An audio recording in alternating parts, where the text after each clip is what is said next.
Isabel, thank you very much for joining us tonight as the 4th of July approaches, to see this country now in education in Texas or Florida or other states trying to deny what has happened in the years both before July 4th, 1776, and since. It's just an extraordinary attempt here to rewrite what we have been. Yes, and this particular 4th of July is a very significant one because this is the year when the United States will finally have been a free and independent nation for as long as slavery lasted on this soil.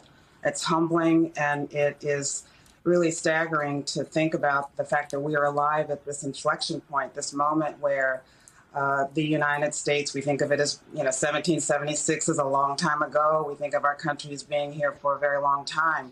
And this is a sobering reminder of exactly how long slavery lasted. It lasted for 246 years, from 1619 until 1865, with the 13th Amendment that finally ended legal slavery. And then the United States, it's 246 years, and the United States turns 246 on Monday. And here we are trying to, in some instances, get rid of the word slavery. There is essentially a resistance to the idea of our very history. I mean, in some of the ways I think about that, the majority of us have not had a chance to know our country's true and full history at a moment where we need to know our history all the more. There's this pushback against it, and yet we cannot avoid this history because we're living with it. I often say that, our country is like a patient with a pre-existing condition like heart disease. And if a patient has heart disease and then they have a heart attack, you might be alarmed, you might be moved to action, but you would not be surprised if a patient with heart disease without intervention or treatment had a heart attack. And so in some ways, we're seeing this chasm, a chasm that is perhaps greater than at any other time since the Civil War, which led to the end of slavery, which we are now reminded lasted for 246 years, for as long now as the country has been a free and independent nation. And in that Declaration of Independence, they wrote all men are created equal. And they really meant men only. And they meant, of course, white men only. And it's only since 1965 that you could possibly argue that we've actually tried to apply that to everyone in this country. Some would argue that we still aren't applying it because we never passed the Equal Rights Amendment for women, never ratified it fully.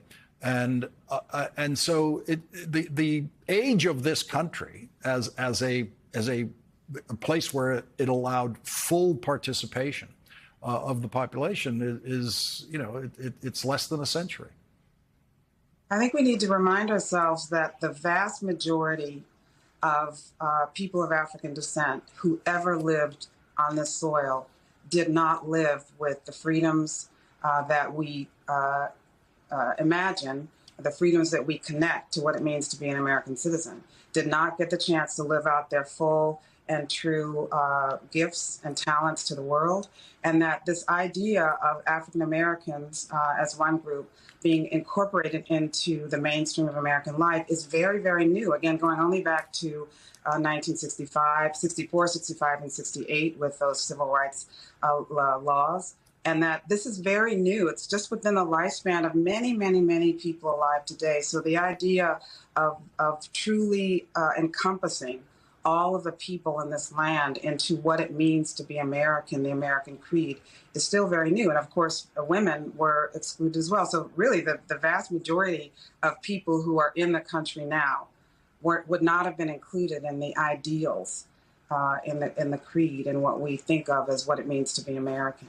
And this is a time where we are called upon to re-examine what it means to be American, to examine who is included in the ideals that we describe.